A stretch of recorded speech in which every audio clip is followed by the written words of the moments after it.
Hello and welcome to my workshop. So today we're going to be getting on with a project that is going to be adding a soft top to an existing truck I sent out already. So this is for the Toyota Tacoma, and we're going to be taking some of this fabric, some of this metal, and I'm making a soft topper. Alright, so let's get started. So I'm starting out with the K&S metals. And so I have some 1/4 inch and 1/8 inch angle pieces here made of brass.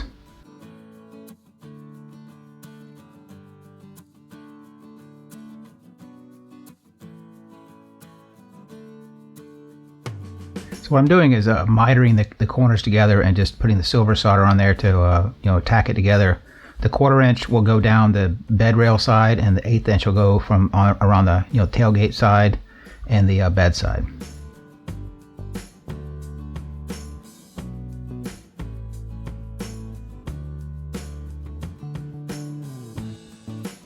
I didn't really have a really good spot on my bench to use the torch to do this soldering. So I'm usually in the vise, but what I did here was I found a piece of scrap aluminum and I just C-clamped it to the top of the vise, which gives me a nice little flat surface to work off of.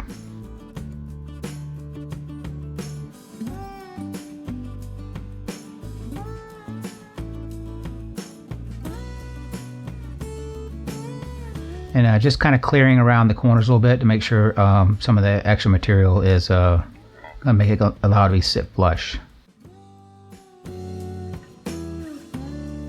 Okay, so I got the basic frame for this thing built. So what you'll have here is these 1/4 inch pieces will fit down on the side rails of the bed, and sort of overlap the top. And the tailgate and the cab part will be this thinner 1/8 piece, but it's meant to fit down into and kind of index inside the bed and keep that in place. I'm going to add this thicker stuff. It's a 0.064 thick material down the sides just to stiffen this up a bit. When I come back in with these metal pieces and do the bends over the top, that's going to add a lot of structure to the whole thing, but I think this will help in soldering all these in, and I might be able to even drill like a little tiny hole just to get that indexed and hold it in place. So anyway, next step is to get this on and then start figuring out some of these little hoops and stuff. All right, so let's get to that.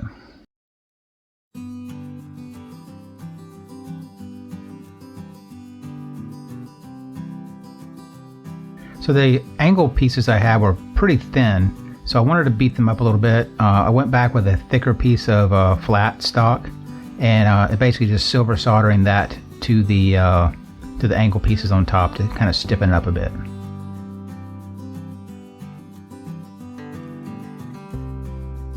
You gotta be really careful with this MAP gas. It's probably a little bit more powerful than what you need for this brass, so you just kind of gotta go slow with it.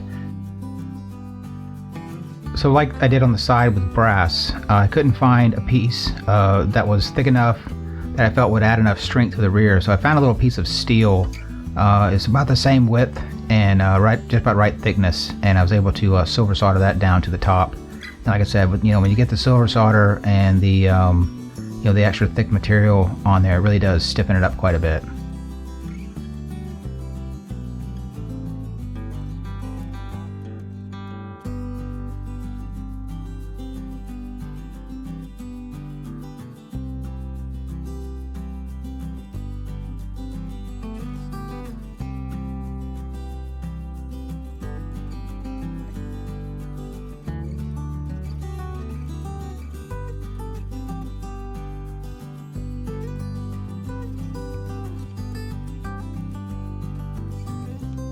So this little frame is getting a little more structurally sound as I go. It's pretty thin material to start with, so I was able to get the frame put together. I came back with these thicker pieces on the top and silver soldered them all the way down the side. I found a little piece of steel and silver soldered this across, and it's just narrower than the that top of the rail, so that looks pretty good there. I drilled holes in the edge just to give it a little place for it to rest.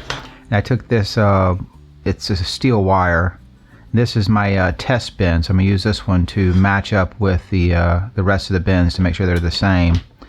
But anyway, bent this into shape, and it's canted just a little bit forward. Now this will be the front of the topper. I'll make another one in the back that'll match this bend or something close to it, you know, leaning forward, and then have a couple of probably a cross piece from right about the center, and then, you know, braze that along the top here, and the same thing here right about the center, and braze it around the top there, and that should give me enough structure to then, you know, put the canvas top on. But we'll see. Like I said, it's getting stronger every time, so this should be good to go. Let's continue on. So I wanted to get a really good positive stop for the little metal rods to go down into. So basically I just took a Dremel with a ball end on it, made a little indention, and then come back with a drill just a little bit larger than that material I have, and not go all the way through, but give it kind of an indention spot for that rod to rest in.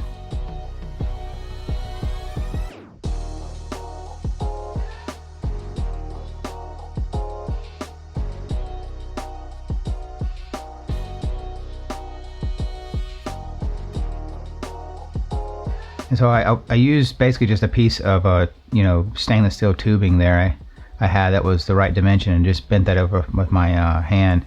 It's surprisingly how hard it is to bend this really thin material. These are the signs that you use when the flaggers come out and mark up your yard when you're going to dig or something. But it's really surprised how strong that material is for how thin it is.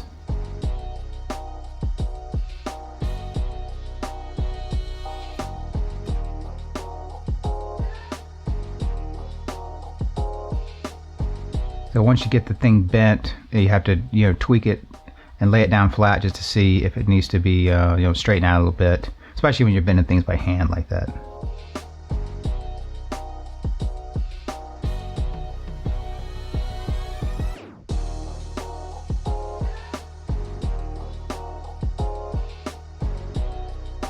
I'm always using these 1, 2, 3 blocks, and they work really well here to act as a almost, you know, just a weight here, like a paperweight almost.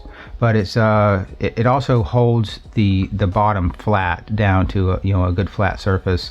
So when you're soldering on here, there's a lot of movement in that metal, and having that weight down there kind of helps keep it from warping up too bad.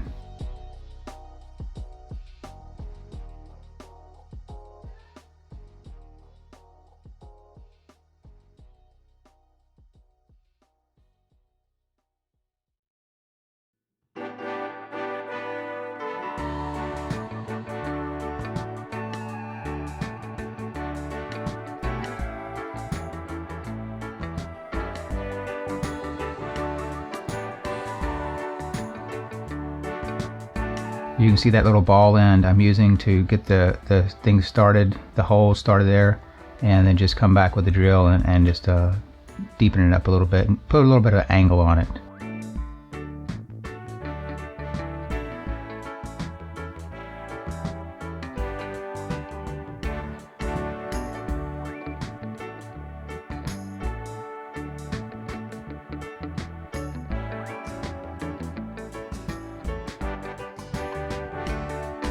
The other thing to really keep, you know, think about when you're doing this is getting the material clean. I mean, this brass in general, you don't have to worry about it too much. You put a little bit of flux on it, you just about don't have to do anything else.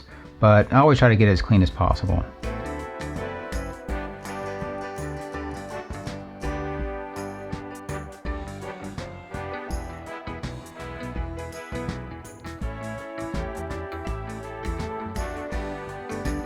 You can just look at the end of that piece, and when I add the heat from the bottom and the top, it's you know, flexing a good 1/8 of an inch back and forth, and so I'm trying to watch that and adjust my heat from side to side so that it's not you know, going down or going up, or, you know, trying to get it to go back and forth and essentially stay in one spot the best I can.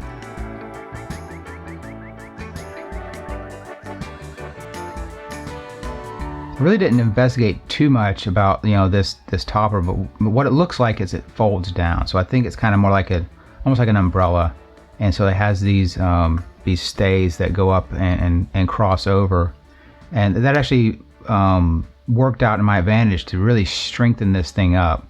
So I was able to solder the two rods on both ends all the way across, which gave it a lot of strength from racking. And then when you cross these things over and then solder the one rod to the next and then down to the chassis, I was really surprised at how stiff this thing got at the very end with adding all these little very, very thin pieces.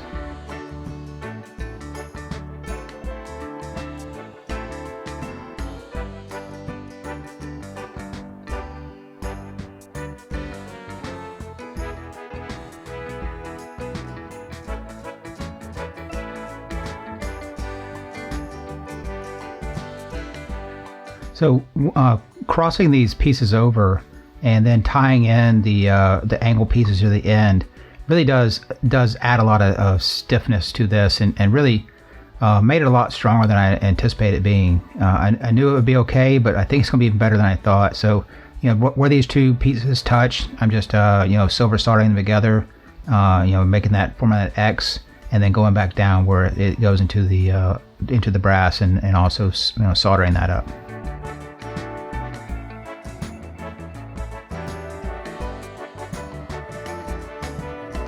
So all the structure to hold up the soft top has been put in place, and it really has stiffened this thing up. So what I've done is just taken a Dremel and started a little hole and gone at an angle with a drill bit just a little bit bigger than this this metal here, and placed it in and silver soldered each piece in, making cross connections right here, and I think it's gonna work pretty well. You can see that there's a lean to the front and the back, and so obviously this is going to go up against the cab, and this is going to be the back side. And so I'll just have to do is come up with a design to cover this thing up with a flap in the back, and that should be just about it. All right, so let's get to that.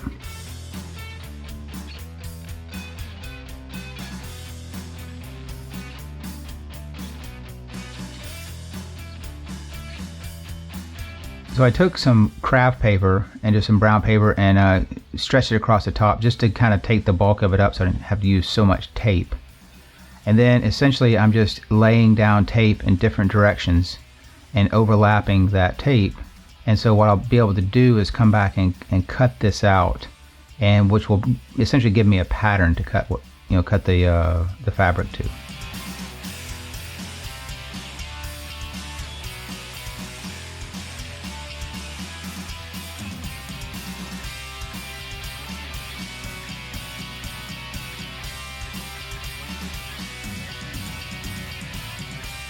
So when you're doing this, you want to pull it tight enough that you get the good lines and detail of what you're looking at, but you don't want to pull it so tight that you're going to deform it or cause it to be too small when you cut your pattern out.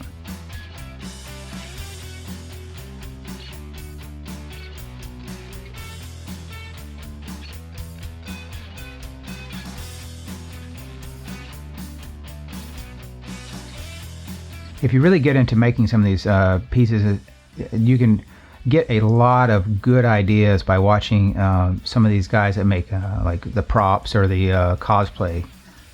They really have a lot of good ideas and a lot of good techniques to follow for making these patterns.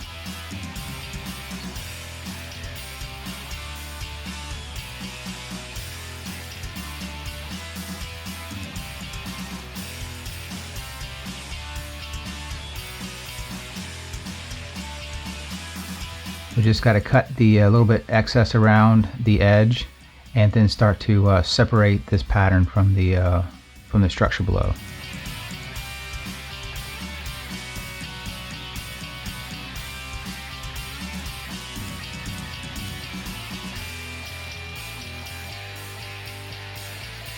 So this is a pretty simple pattern. I mean, essentially just cut down the sides and lay it out flat, and then there's not much more to it than that. If you get to a little bit more complicated pattern, especially ones that have curves, compound curves, rounded pieces, a lot of different textures like that, which will make it more difficult, essentially what you have to do is cut little darts in it, or little places where the fabric can come apart. But what you want to, before you make those cuts, you want to make some kind of a way to reference those two pieces back together. So you just draw a line straight across where you make that cut, and then you make the cut, and then you want the piece to essentially fold flat and lay on the table, because that's what you're going to be doing, is taking some flat, 2D fabric, and then sewing those seams all back together to make it, a 3D part.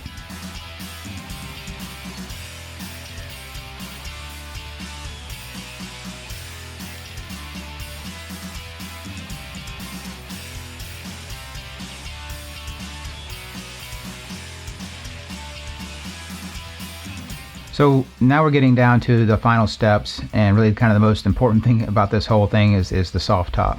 So I searched around and I found some lightweight material, and it's pretty close in look to what I think the soft top uses. So here, just using a silver marker just so it's a little bit easier to see. So I did the dashed lines right up to where the pattern is, and then I'm just taking I don't know, like I think it was maybe 5 or 6 millimeters offset from the pattern, and that'll give me allowance to fold over and sew those edges down.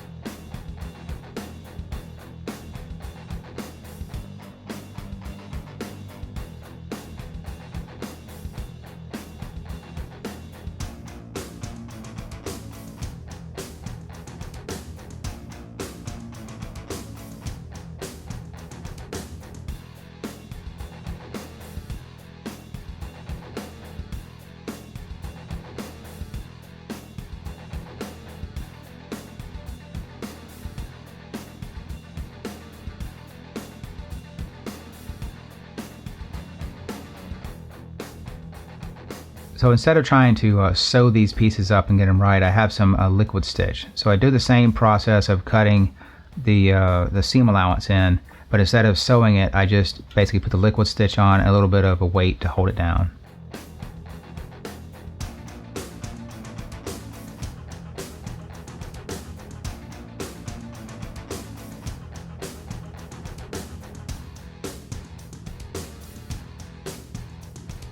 So both the pieces are ready to go to be put together. I have the soft top, just some really light, I don't know, like it's almost like canvasy material, but it's not really canvas.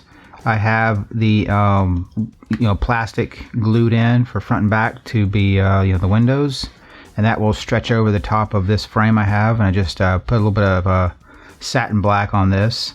So I guess the idea is this is kind of like a umbrella that would fold down and store away. But what the frame is meant, to sit inside the bed rails. So hopefully this will just sit nicely inside. I'll probably put a little thin piece of foam along the edge just to kind of protect the paint. But anyway, I think I'm ready to put these two pieces together. So let's see if we can get this thing wrapped up.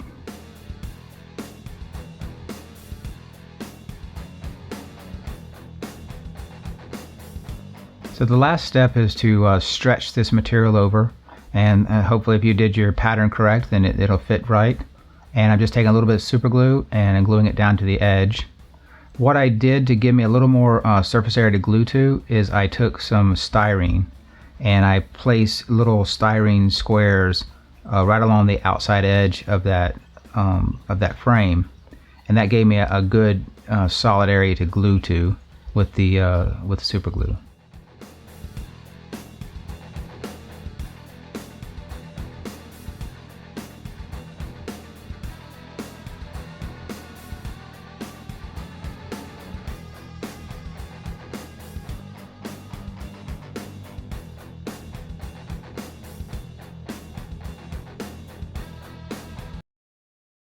All finished up with the little soft topper. It was a fun little quick project to build. Pretty happy with how this thing turned out. About halfway through I wasn't really sure this thing was going to be strong enough But I mean, the final product really is is pretty strong. I'm not sure if I'd want to take a hard rollover hit with it, but you know, it's definitely not going to bend with just regular use. So you can kind of see the stays, or these little ribs that poke through the canvas, and that gives this the same look as the original soft topper. And you know, like I said, these little ledges on the side will catch the inside of the rail, and I put just a little bit of styrofoam. I had some I think it's 1 millimeter thick styrofoam glued down the edge, so when this goes over the cap, hopefully it won't you know, do any damage or scratch up the paint. And I think it's going to work out really well. So got to get this thing finished up. Got a lot of other little fun things I'm working on. Until then, we'll see you in the rocks.